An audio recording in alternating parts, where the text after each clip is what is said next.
Graças a Deus, mais uma vez, saúdo a todos com a paz do Senhor. Amados, nos colocamos em pé, abra as vossas Bíblias no livro 2 Timóteo, capítulo 2. Vamos ler o versículo 1 e 2 e depois todos o versículo 15.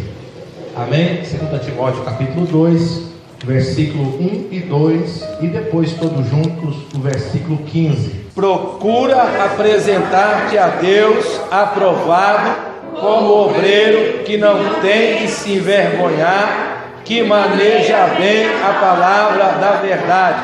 Diga comigo, obreiro idôneo. Obreiro idôneo. Oremos.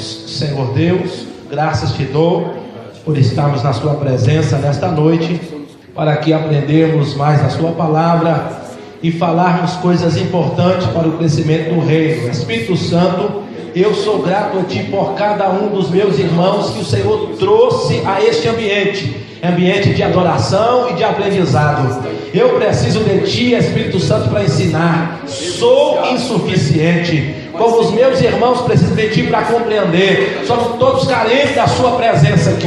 Ó Mestre dos Mestres, glorifica o Teu nome, é o que eu te peço, em nome de Jesus. Amém. Podeis assentar, amado. Graças a Deus. Queridos, semana passada nós falamos sobre culto ao ar livre, da importância de se fazer. Falamos também que o culto ao ar livre, ele não tem tanto resultado como outros cultos, igual o culto no lar. Ele produz resultado, mas a colheita não é tão grande como a gente se espera, ou como de uma cruzada, que é uma coisa mais elaborada. Falamos que o culto ao ar livre, os hinos têm que ser selecionados a não crentes, a pessoas pecadoras. Falamos que quem cantar tem que ser uma pessoa de preferência afinada. Falamos que o pregador tem que falar de Jesus, do que Jesus faz, da morte de Jesus, do sangue de Jesus, do perdão dos pecados. Isso são elementos principais do culto ao ar livre. E a pessoa que pregar tem que ser sábia para não ofender a fé e a crença dos ouvintes. Amém? Os irmãos lembram disso? Hoje estaremos falando sobre culto no lar. Alguns teólogos dizem, é lógico que é uma forma extremista, que se Paulo revivesse e Deus o fizesse voltar para a nossa era, ele mandava fechar todas as igrejas e mandava o povo voltar para o culto no lar. Por quê? Porque a gente fica dizendo assim, a minha igreja é melhor, a igreja de fulano é melhor. Fazemos divisões, de cristianismo por igrejas. E quando está no culto no lar, não tem divisão. Todo mundo ali é crente e o Senhor é glorificado. Queridos, o culto no lar, ele é a ferramenta mais importante, ao meu ver, para o crescimento da igreja. Hoje existe uma modalidade que é chamada de culto em célula. Quem já ouviu falar? Acho que todos aqui. O que é isso, irmão? É uma nova versão de culto no lar. É uma nova versão, não muda nada. O que muda na célula é que os líderes são preparados e treinados, e deve ser mesmo, e lá eles vão com um assunto para ser discutido, um assunto abordado. Então eles já vai com um tema já de antemão. Isso a grosso modo, tá, irmãos? Já o culto no lar, que é onde nasceu a Igreja Assembleia de Deus em muitíssimos trabalhos. Essa igreja aqui nasceu no culto no lar. Olha aí, isso é resultado de culto no lar. No irmão Aparecido? Olha aí, depois foi para onde? Lá para o salão.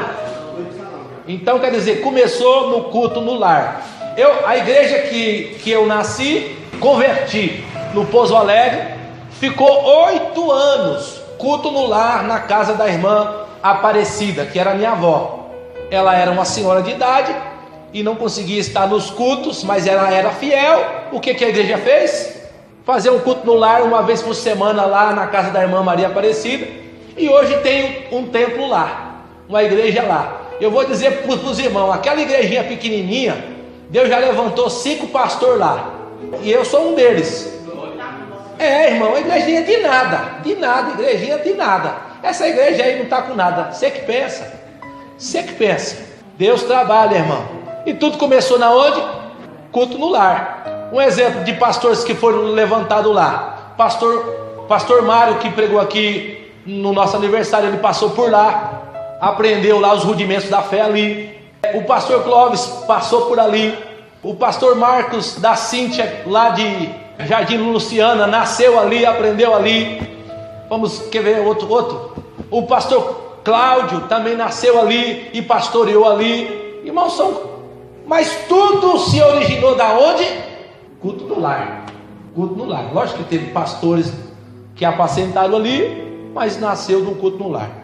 Queridos, o culto no lar, ele é onde Deus coloca a semente, e ali vai germinando. Quando toma corpo, não dá para ficar mais dentro de casa, não é assim? Tomou corpo, tem que sair para fora. Então vamos para um salão. Uma coisa que precisamos entender é o seguinte: o culto no lar é oficial ou não oficial? A questão é essa. Um culto no lar oficial e um culto no lar não oficial. O culto no lar oficial, que é o que a gente fazemos aqui, o irmão pede um culto para o responsável e apresenta na igreja. Então, tal dia, no caso na terça-feira, haverá o culto no lar na casa no irmão tal. Então é um culto o quê? Oficial. Então, se é oficial, tem um responsável, tem um líder. No caso aqui, nosso irmão Pereira, nosso irmão Lorival, nossa irmã Fátima, nossa irmã Ana Lídia, que são obreiros que estão à frente desse trabalho. Quanto a esses irmãos, eu quero dizer que vocês fazem um trabalho muito bonito, não tenho nada a acrescentar, está perfeito. O que eu posso dizer é: continue assim. Então, se é oficial, tem que ter um obreiro da igreja responsável. Amém, irmãos? Eu não posso dizer aqui: irmão, vamos fazer um culto na minha casa, né? Então eu sou o anfitrião, ou não sou? Sou o anfitrião da minha casa, mas não sou o responsável por fazer o culto. Tá certo, irmão? O culto é na minha casa, quem tem que dirigir sou eu. Não, irmão, é um culto oficial. Então, se é oficial, a igreja tem alguém responsável para fazer. Se não, não é um culto oficial. Eu quero fazer um culto na minha casa, você pode? É lógico que pode, meu irmão. Eu quero fazer uma campanha na minha casa, você pode? É lógico. Eu quero convidar um monte de gente que não tem nessa igreja, você pode? É lógico, irmão, a casa é tua.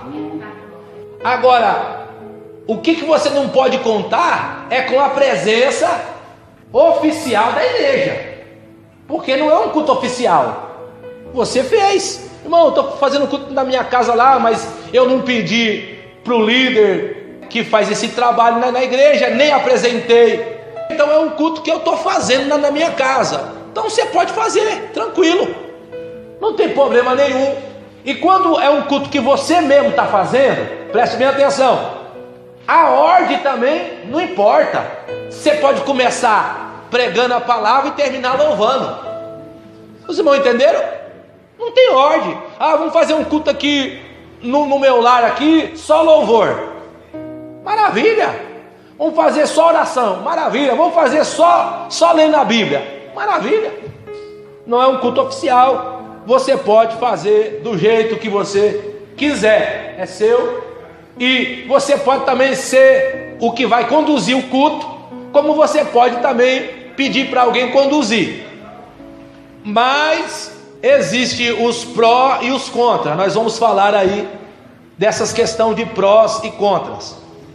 Se o culto é oficial, então ele deve seguir os moldes de um culto padrão, que é o que acontece aqui: oração inicial, louvores da harpa, leitura bíblica, oportunidades, pregação, fim, bênção apostólica.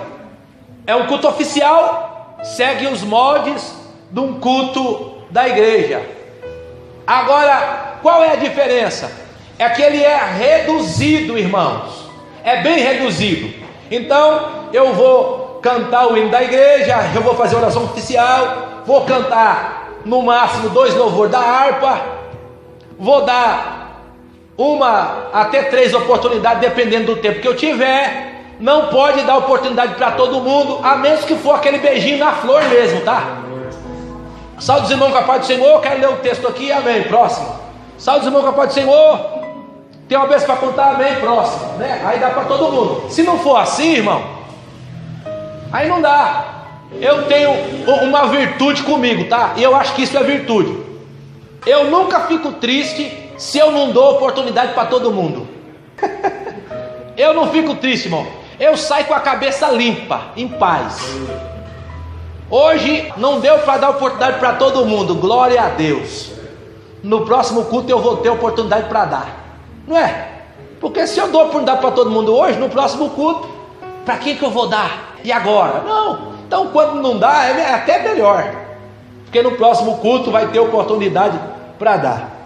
E uma coisa que os irmãos fazem aqui, e deve-se fazer, fazem e deve-se, num culto oficial, num culto no lar, o anfitrião da casa tem que ter oportunidade, irmão, tem que ter.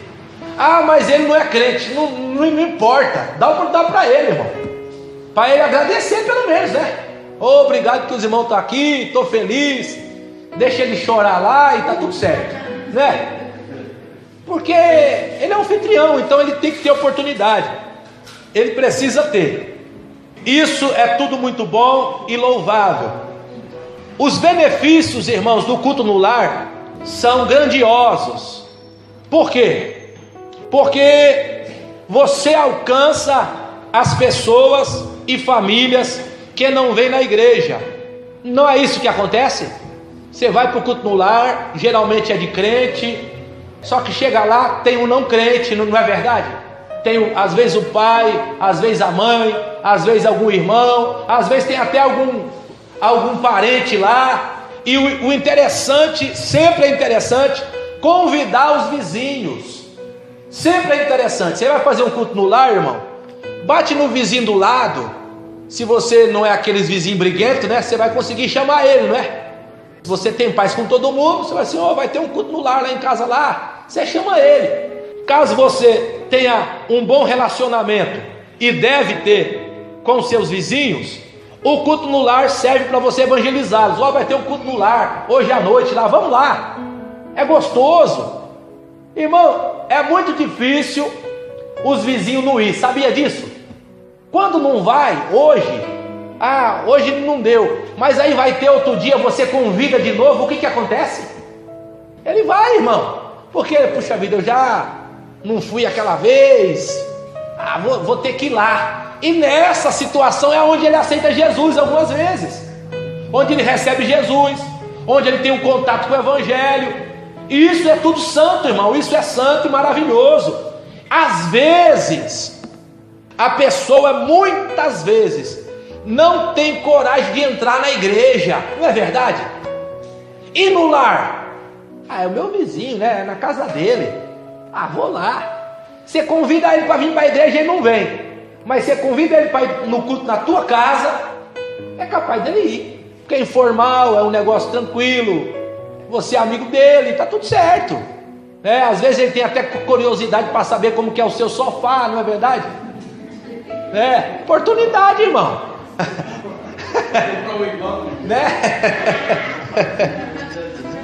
Aleluia. Outra coisa, irmãos, o culto no lar, ele permite a gente conhecer mais de perto as famílias. Isso nos aproxima mais, porque a gente vai ter uma realidade melhor das pessoas, não é verdade? Você está no lar, irmão, você está sabendo realmente, às vezes a pessoa está aqui e ela se veste bem. No culto no lar você vai ver realmente como é essa situação, né? Isso não quer dizer que a pessoa tem que se vestir mal, não. A pessoa tem que se vestir bem mesmo. Mas às vezes ela está precisando de ajuda. E no culto no lar a gente consegue se aproximar, ou não? Consegue, é ali que a gente vê a realidade. Às vezes o irmão fala assim: irmão, a minha esposa é uma prova, e tal, e tal, e tal. Quando você vai no culto no lar, você vê o tamanho da prova ou se a prova é pequena. Não é verdade? Aí você vai conversar com o irmão, irmão, pelo que eu vi lá, sua mulher é prova mesmo. Ou, irmão, não é tudo isso não. Então quer dizer, os benefícios são muito grandes, irmãos. São muito grandes. Mas isso é coisa natural, tá, irmão? Que quando você abre a porta do seu lar para o crente entrar, é porque você quer que a bênção alcance todos os níveis da sua casa, ou não? É lógico, irmão. Eu quero que você conheça a minha casa. Eu quero que você tome a água da minha torneira, que você entre no meu banheiro. Eu quero, é por isso que eu te convidei lá, ou não foi? Não foi não? É lógico que foi, irmão. Eu quero intimidade, eu quero que você se aproxime. Se eu não quisesse, eu nem te chamava, ou não é assim?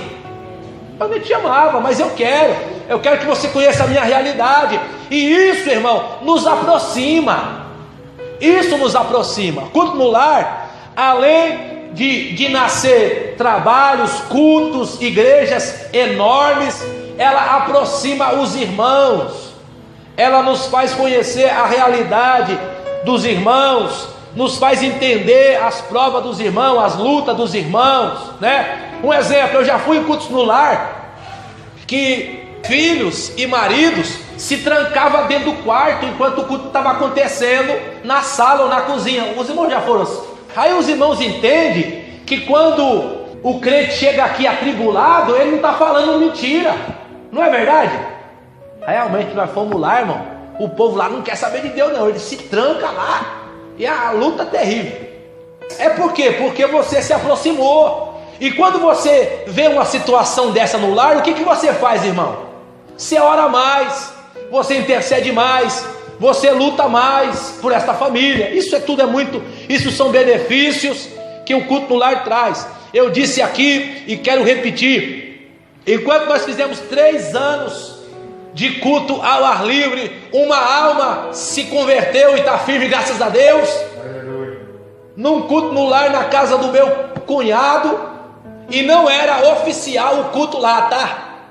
Foi um culto que ele resolveu fazer e nós fomos lá ajudar. Irmão do céu, em menos de um ano ganhamos mais de 15 almas para Jesus ali, dentro do lar, irmão. Você entra dentro do lar e o povo aceita Jesus, irmão. Aceita. É igual você entrar no aquário e pegar os peixes tudinho lá, tá tudo aqui, ó, né? Não tem escapatória. Fecha a porta aí. Culto no lar é muito bom. Outra coisa, outro benefício do culto no lar, irmãos: oportunidade de treinar os irmãos e tirar a vergonha de muitos deles. Eu aprendi e desenvolvi a pregação dentro de culto no lar. É dentro do culto no lar. Por quê? Porque no culto no lar você tem oportunidade. E se você fala alguma coisa errada, o que acontece? Acabou ali mesmo, já era. Está tudo entre nós, irmão. Não é verdade?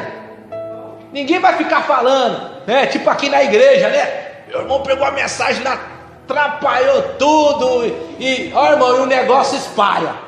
Dentro do lar, acabou o culto, nós tomamos aquela água, já esqueceu, já foi, já. Não tem problema nenhum. Comeu o bolinho de chuva, o salgadinho que a irmã Olga encomenda, já era. Acabou os problemas. Se a pregação foi ruim, ficou boa.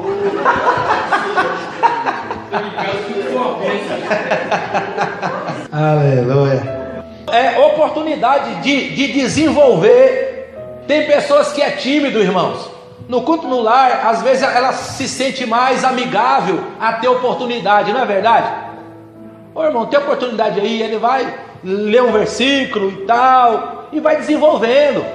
Ele tem oportunidade de cantar, tem oportunidade de pregar, de testemunhar.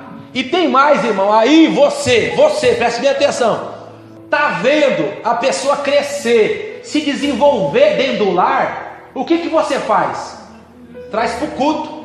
Ô irmão, dá oportunidade para o irmão pregar aí, num culto de sexta-feira, um culto de domingo. Por quê? Porque o irmão está pregando, que é uma benção. Mas na onde que ele aprendeu? Graças a Deus, mais uma vez.